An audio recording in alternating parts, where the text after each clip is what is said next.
O'tgan yil Yamalni cho'ntagiga solib qo'ygandi-yu, Mendes. Portugaliya bo'lsa, aniq Ronaldo umuman o'ynamasa ham berishadi. Va berish shart deb o'ylayman. Hali super oltin to'p ham bor. PSG mavsumning avvaldagi PSG emas. Nazdimda Bavariya favorit bor. Atletico Madrid hamda Arsenal juftligi. Degan narsa qo'yib yuborsa bo'lmaydimi keyin? Istalgan men ketadi, foydalansalar. Messi va Ronaldo davrida oltin to'p pulida 3 tadan 4 tadan bo'lgan. Endi qismat bechoralarda shunaqa. O'shaning uchun stressda hozir bolalar. Men hozir Chempionlar Ligasi mavzusiga burmoqchiman-da. Shu orqali biz Fransiya va Germaniyaga kirib o'tsak ham bo'ladi. Farq aka, mana bizni bu hafta Yevropa Chempionlar Ligasida birinchi uchrashuvlar kutib turibdi va bu tarafda yarim ikki xil futbol ikki tomonda deyishimiz mumkin. Bavariya PSG o'yini bu nazarimda hozirgi kunda Yevropaning eng zo'r futbol ko'rsatayotgan, eng yorqin deylik, mayli, eng yorqin futbol ko'rsatayotgan jamoalar o'rtasidagi o'yin, eng hujumkor, rekordlar, boshqa. Bavariya chempion bo'ldi bu orada. PSG kurashda ozgina hali bo'lib turibdi, lekin baribir ham chempionlikni ko'p ehtimol qo'lga bo'lmaydi ko'p ehtimol. Avvalo mana shu uchrashuvdan kutilmalaringiz haqida aytsangiz, ikki uchrashuv va alohida birinchi uchrashuv haqida. Jamoalar birdaniga o'zgarib qoladimi o'ziga o'xshagan raqib qarshisida? Ya'ni taktikasini, uslubini, yondashuvini yo o'zini o'yinini qilaveradimi bu ikkalasi? Endi birinchi o'yin Park de Prince'da bo'ladi. Agar birinchi juftlik haqida gapiradigan bo'lsak, PSG o'z uyida har doim o'zining futbolini ko'rsatib kelgan. Lekin Allianz Arenada qanaqa futbol bo'lishini menimcha tasavvur qilish qiyin emas. Har doimgi o'sha biz dominant Bavariyani ko'ramiz, lekin menga o'zimga juda ham qiziq mana shu juftlikda birinchi o'yinda qanday hisob qayd etilar ekan. Katta ehtimol bilan Bavariya ham o'zining futbolini o'ynayveradi.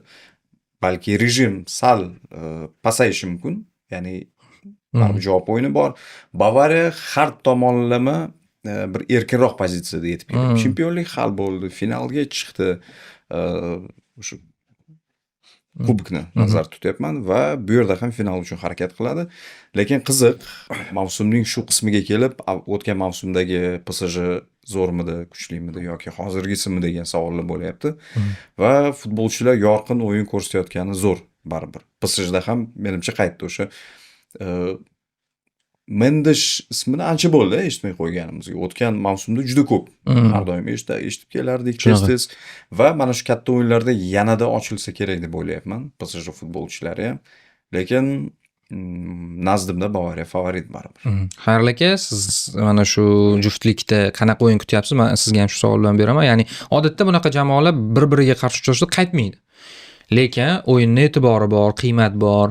Bu xuddi o'tgan yili kutilgan juftlik bor-ku, Barselona PSG degan. Shu narsa ro'y bermagandi. Lekin shu ro'y berayotgani shu. Ya'ni mana hozir Bavariya PSG ikkita Yevropaning eng yaxshi jamoasi o'zaro to'qnash kelyapti. Faqat final emas, yarim finalda. O'zi ikki xil juftlik-ku. Bittasida himoyaviy, bittasida hujumkor.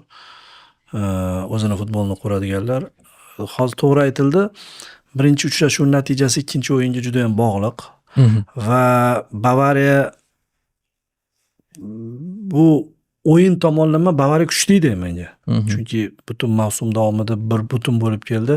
PSG bo'lsa Real eski davrlarni rejimiga o'tib oldi. Shu martdan boshlab yaxshi o'ynashni boshlash bor-ku. Shogird orttirdi shekilli-da. Realdagi bor-ku. Jismoniy tarbiyaga mas'ul Pintus yutdi degan-ku Modric. Endi murabbiylar ham zo'r. Faqat PSJda men Bavariya finalga chiqadi deganman, Bavariya Chempionlar Ligasini yutadi deb o'ylaganman va hozir ham shunaqa o'ylayman, lekin PSG rang-barangroq dek tuyulyapti. PSJda misol uchun kerak payti bir himoyaviy ham tovlanishi mumkin. PSJga qarshi hujumda gol urilishiga uncha ishonmayman. Bavariya bilan o'yinda. Hamma yuqori liniya chiqib ketib boshqa qilib. Lekin Bavariyaga qarshi hujumda gol urish mumkin. Yo'q, Bavariya urish mumkin. Bavariya hali qaramasdan Barselonadan sal boshqacharoq variantida. Qaramasdan oldinga chiqib keladi. Kompaniya o'sha Barsa bilan to'g'ri bir bo'lib qo'yanda Rafinha benefisi bo'lgan uchrashuvdan keyin sal uslubidan voz kechdi-da. Sekin-sekin balanslashtirdi. Bir EPK olib kelmasa bo'lmas ekan deb turib o'ynatdi.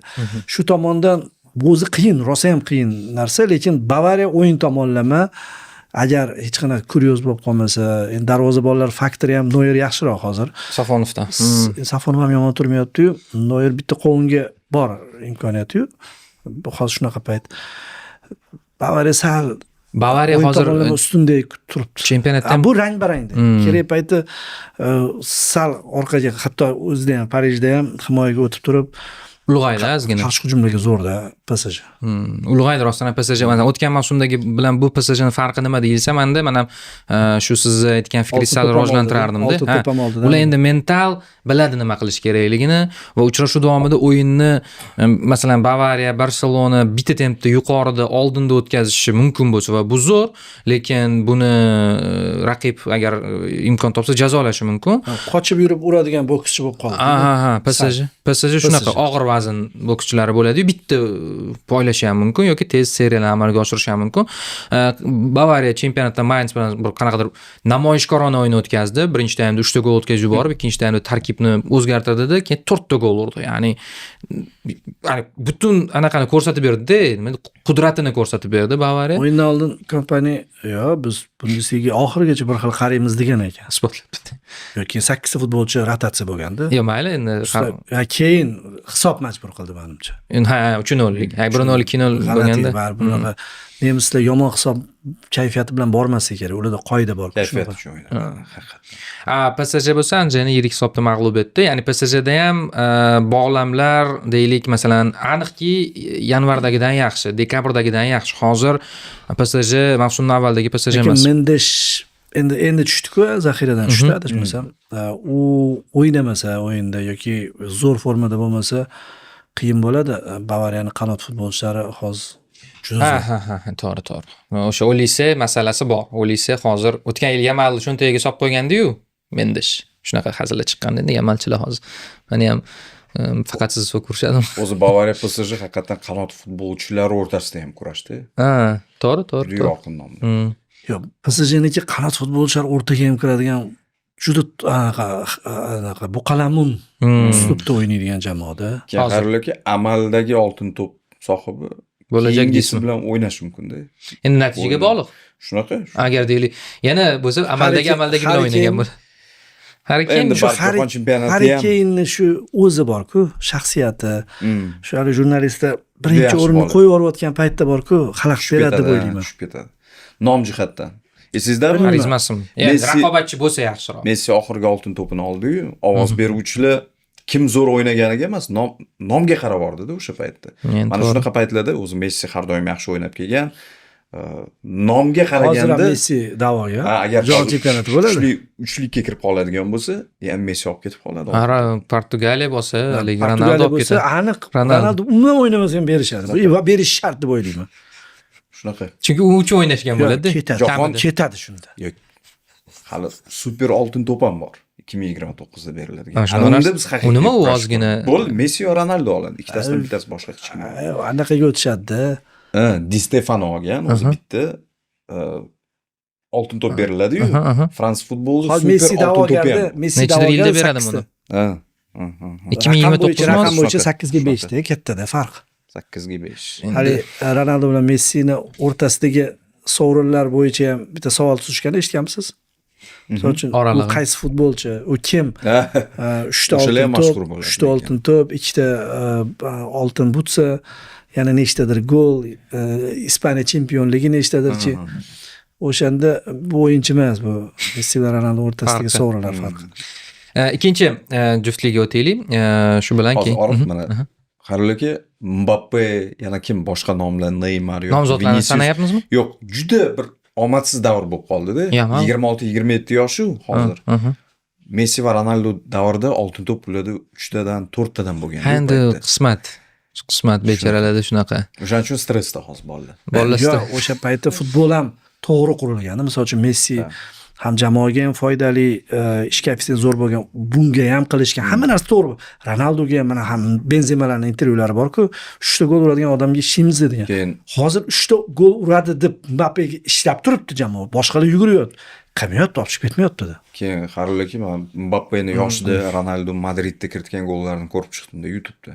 dahshat uzoqdan shunaqangi urgan. Ha, Ronaldo hozir o'zi ko'rsa ham bor, bu adam balasi qila olmagan deydi. O'sha Abdulla Oripov aytganda. Yig'lab yuboradi hozir. Shunaqa. Yig'lab Chunki An-Nasrda bir ikkita o'yin ko'rdim-da. yo yaxshi u yerda ham minginchi golga qarab ketyapti. Shu Endi ham insoniyat ko'rsatkich shuni kutib turibdi, barka pura qolsin. ko'ramiz. Omad va Xayrli aka, ikkinchi juftlik haqida ham gaplashaylik. Endi mana maza qilib gaplashdik. Endi bu juftlikda endi bilmadim qanaqa bo'ladi. Atletico Madrid hamda Arsenal juftligi. Degan narsa qo'yib yuborsa bo'lmaydimi-ki? Yo, anaqani qo'yib yuborsa bo'ladi. Hamma qo'yyapti ham, mayli, bo'lmaydi. Nimani qo'yib yuborishadi-ku? Mayli. Men istalgan men ketadi, foydalansalar. Hali anaqa bo'lib yaxshi bo'lib ketadi deganlar-ku. Avgust kelsa endi nima qilamiz? Osmondan tushgan. Xo'p, mayli, u bo'lsa ham, bu bo'lsa ham Atletico Madrid Metropolitanada dahshat o'yin. Chunki hozir Arsenaldan ko'ra Atletico hujumkor jamoa. Qo'shilaman. Chunki Atletico istalgan paytda gol o'tkazib yuborishi mumkin. Istalgan paytda La Ligada eng ko'p hisobni ochib turib ochko yo'qotgan jamoa, 22 ochko yo'qotibdi. Talant bo'lish kerak edi. Bu Atletico emas-da, buni o'ylab qarasiz. O'sha ko'pchilik eski Atletico bilan o'ylayapti-da. Federatsiya qayerga qarayapti? Odil Ahmedov qayerga qarayapti? Nima bo'lyapti? O'sha tomondan Arsenal unaqa emas. Arsenal bilmayman, endi Syorlo tushdi-ku, yana jarohat oldimi kecha? Kecha o'yinda comeback qilib ketganda oxirgi gol urildi. Yo, u yaxshi. Lekin Lukman jarohatda. Hali bilmaymiz tushadimi, tushmaydimi. Bu minus. Chunki Lukmansiz butunlay boshqa jamoa. Artetani o'rnida bo'lganingizda, misolchi, eng qiyin bunaqa pragmatik o'ynash mumkin bo'lgan jamoa Atletico emasmi? Sal o'sha boshqacharoq o'ynash mumkin emas. Hozir misol uchun aynan Arteta umuman bilmaydi Arsenal Atletico qanaqa o'ynashini. Farqi yo'q. Atletico hozir bir ko'zini yopib qo'ygan odam bilan ko'zi ochiq odam urishadi-yu, atrofda yugurib. Shunaqa holatda-da.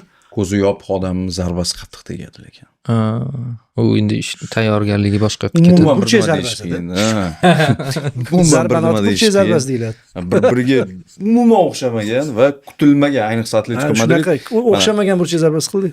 Menimcha Simeone o'sha taymni bo'lib chiqsa kerak. 15 qilib bitta taymni va har bir 15 daqiqalikda har xil futbol.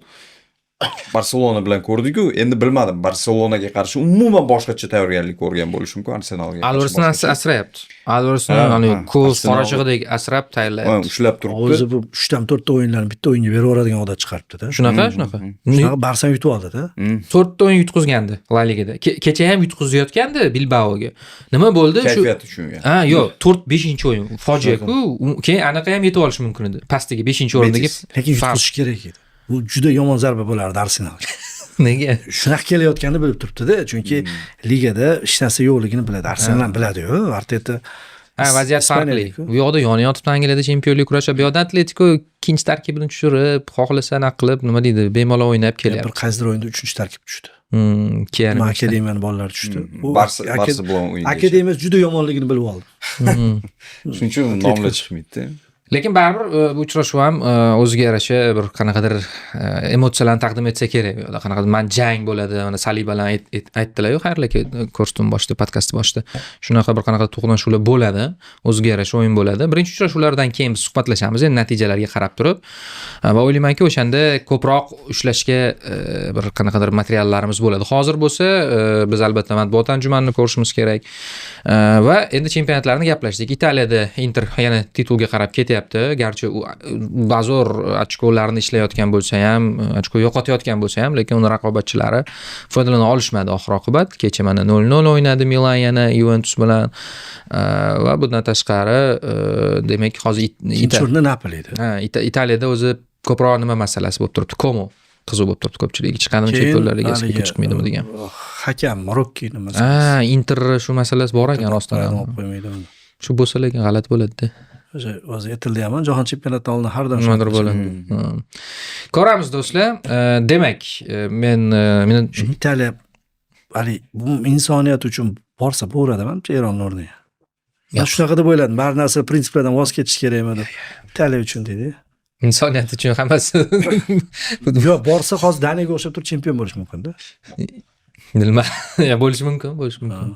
Lekin Eron rozi bo'ladi. Eron bo'la olmaydi hozir. yo Eron prinsip qilib ham borish kerak. Ya o'zi qoida bo'yicha Eronning o'rniga borsa ham Osiyoda bo'lish Birlashgan kerak. Arab Amirliklari. Shu Birlashgan Arab Amirliklari. Endi qoidalarga nariyoqqa borib tur deydigan. Yo, manaqa Avstraliyaga borganimizda Mamlakat mezbonlik qilyapti. Avstraliyaga borganimizda bitta yozuv ko'rsatishganda aeroportda.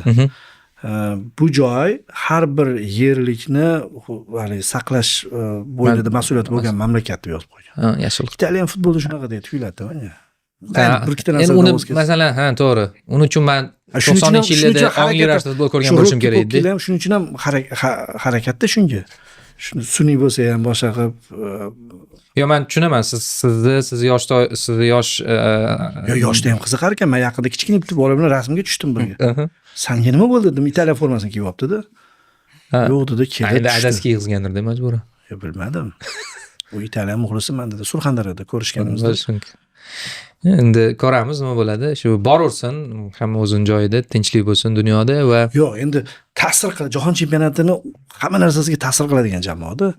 Eron, Janubiy kim Birlashgan Arab Amirliklari. Yo'q, hozir bormasdan yutib qo'ysa boru, shu murabbiy zo'r bo'ladi, boshqa bo'ladi, yana futbol o'zgarmaydi-da. Undan ko'ra Guardiola kelsin-da, bir o'zgartirsin futbolni. Hozir shunaqa deb turishibdi-yu. Guardiola kelishi mumkin deb. Bo'la olmaydi, futbol o'zgarib ham ketmay qiyin bo'lish.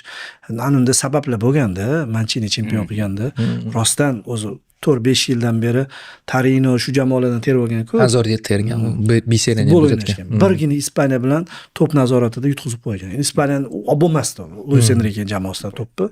Shunaqa. Shunaqa do'stlar, demak, endi payshanba kuni ko'rishamiz va biz bo'lib o'tgan uchrashuvlarni muhokama qilamiz.